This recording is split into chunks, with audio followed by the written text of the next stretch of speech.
Little Women by Louisa M. Alcott. Retold by Anne Collins. زنان کوچک نوشته لیزا ام اوکات، بازگو شده توسط ان کالینز از انتشارات میلان. Chapter 5 Amy in Trouble. فصل پنجم. امی تو دردسر. It was Saturday afternoon.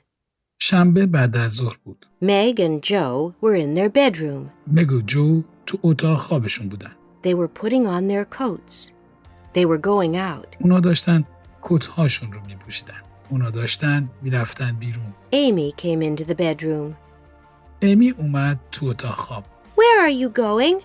She asked. اون پرسید دارید کجا میرید؟ Don't ask questions, said Joe. جو گفت سوالی نپرس. We're going to the theater with Laurie, said Meg. We're going to see a play. مگ گفت ما و لوری داریم به تئاتر میریم.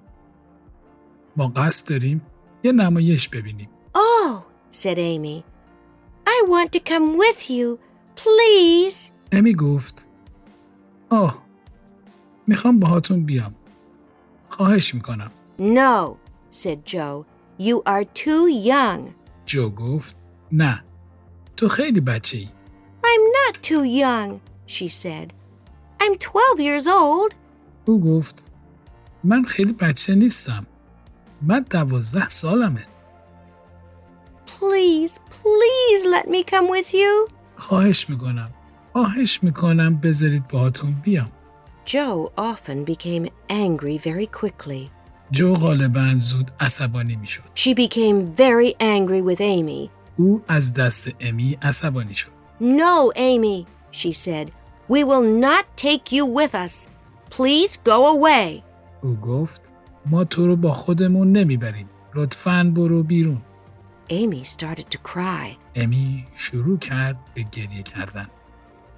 At that moment, Laurie arrived at the house. تو همون لحظه لوری به خونه رسید. Meg, Joe, are you ready? He shouted. او فریاد زد مگ، جو، شما حاضرین؟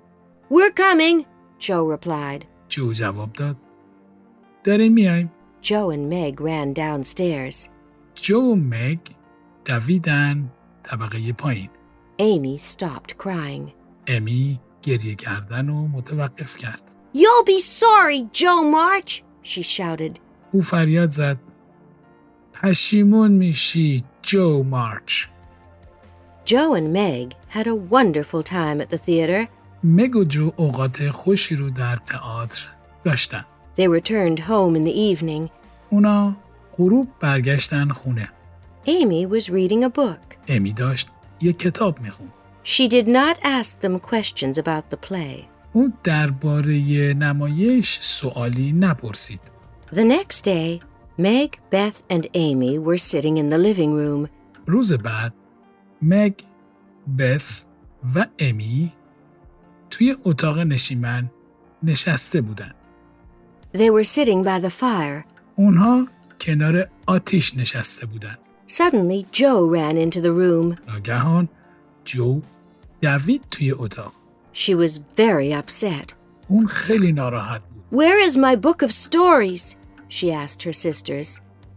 Have you seen it? او از خواهرش پرسید کتاب داستانهای من کجاست؟ اونو دیده اید؟ Joe often wrote stories. جو غالباً داستانهایی می نوشت. She wrote them all in a little book. But today she could not find her book. اون همه اونها رو توی یک کتاب کوچک می نوشت، اما اون نتونست امروز کتابش رو پیدا کنه. I haven't seen your book, said Meg. Have you seen it, Beth? No, said Beth. مگ گفت من کتابت رو ندیدم. اونو دیده ای بث؟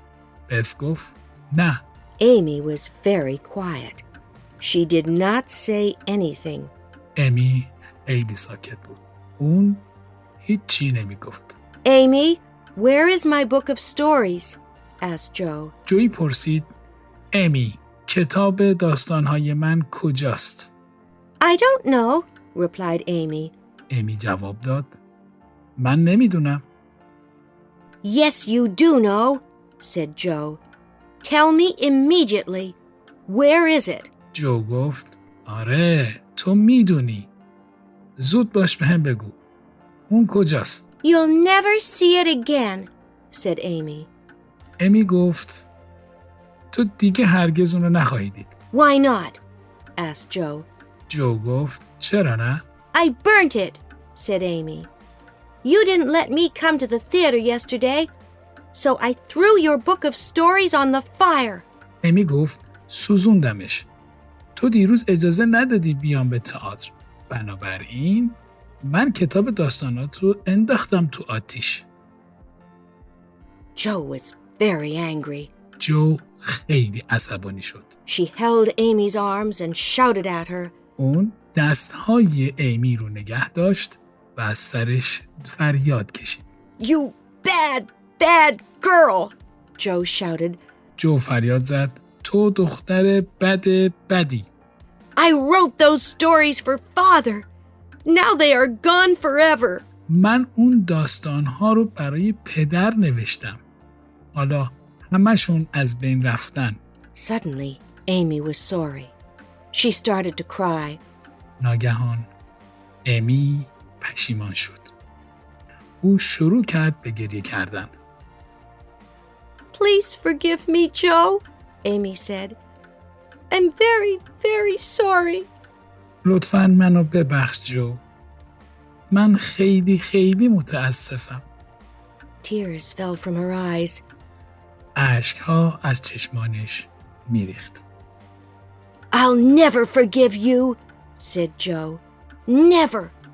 جو گفت من هرگز تو رو نخواهم بخشید. هرگز. Joe did not speak to Amy again that day. اون روز جو دیگه با امی حرف نزد.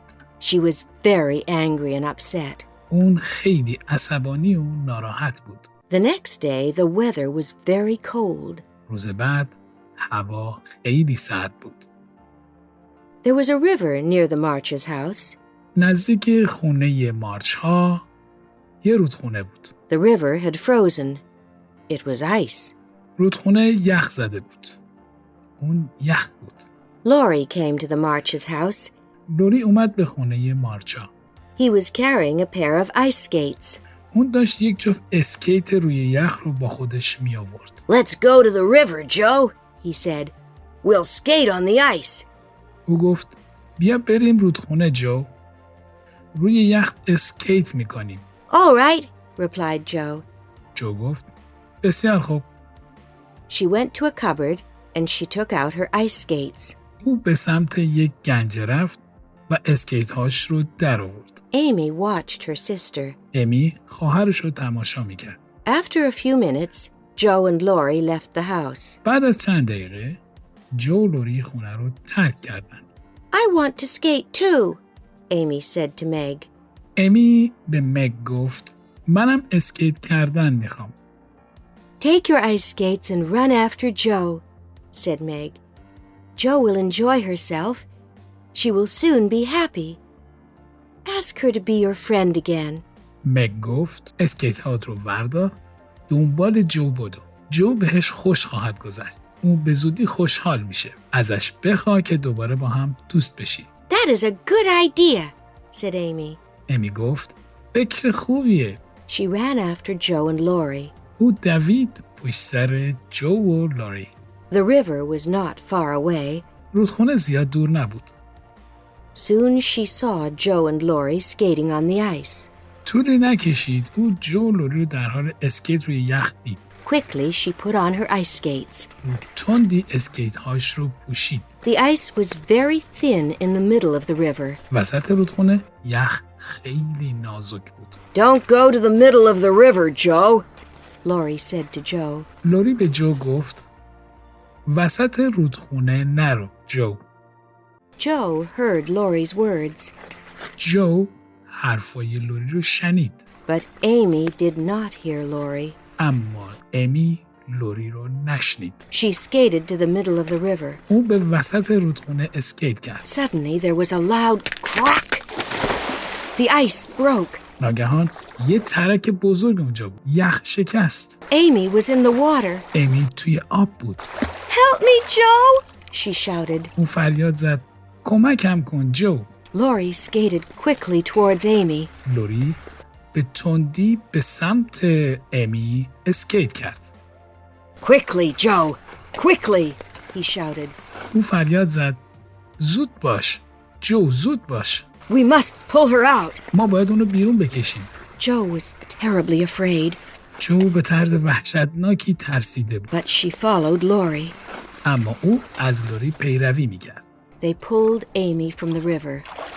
اونا امی رو از رودخونه بیرون کشیدن. Amy was not hurt, but she was very cold and frightened. امی صدمه ندیده بود اما خیلی سردش بود و ترسیده بود. Joe and Laurie took Amy home. جو و لوری اونو به خونه بردن. Mrs. March carried Amy upstairs to her bedroom.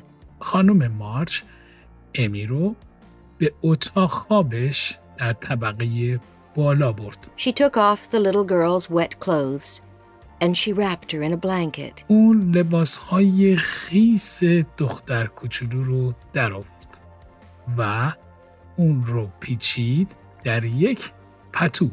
Then she carried her downstairs to the living room. سپس اونو به طبقه پایین تو اتاق نشیمن حمل کرد. Amy fell asleep by the warm fire. امی کنار آتیش گرم به خواب فرو رفت. Will Amy be all right, Marmee? asked Joe. جو پرسید امی خوب میشه مارمی؟ Yes, dear, replied her mother. Amy was in trouble, but she will be all right now. She isn't hurt. مادرش جواب داد بله عزیزم، امی تو درد سر بود اما او حالا خوب میشه. اون صدمه ندیده. Joe started to cry. جو شروع به گریه کردن کرد. I was angry with Amy, said Joe. She burnt my book of stories, but now I am very sorry. جو گفت من از دست امی عصبانی بودم. اون کتاب داستانامو سوزوند. اما من الان خیلی پشیمونم. Sometimes I become angry too quickly. What shall I do, Marmee? Please help me. بعضی وقتا من خیلی زود عصبانی میشم. چی کار باید بکنم مارمی؟ لطفاً کمکم کن. Don't cry, Joe, said Mrs. March. Remember this day. You won't become angry again. خانم مارچ گفت گریه نکن جو. امروز رو به یاد بیار. دیگه عصبانی نخواهی شد. I will remember, said Joe. جو گفت امروز یادم میمونه. At that moment, Amy opened her eyes and she smiled. در همون موقع امی چشماش رو باز کرد و لبخند زد. She held out her arms towards Joe. او دستانش رو به سمت جو نگه داشت. The two sisters did not speak, but they kissed and they put their arms round each other.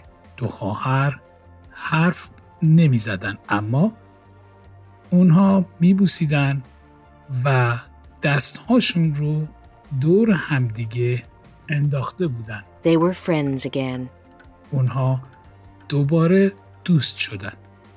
Winter soon passed. زمستون به زودی گذشت. Spring came and then summer. بهار و سپس تابستون اومد. Mrs. March and her daughters were happy, خانم مارچ و دخترانش خوشحال بودن. but they all wanted to see Mr. March again soon. اما همشون میخواستن زودتر آقای مارچ رو دوباره ببینن. امیدوارم از این قسمت خوشتون اومده باشه. منتظر قسمت بعد باشید. از اینکه تا انتهای ویدیو رو نگاه کردید از شما سپاسگزارم. اگر از اون خوشتون اومده لطفاً اون رو لایک کنید و اگر عضو کانال نیستید آن رو سابسکرایب کرده و دکمه زنگوله را بزنید. منتظر کامنت های شما هستم.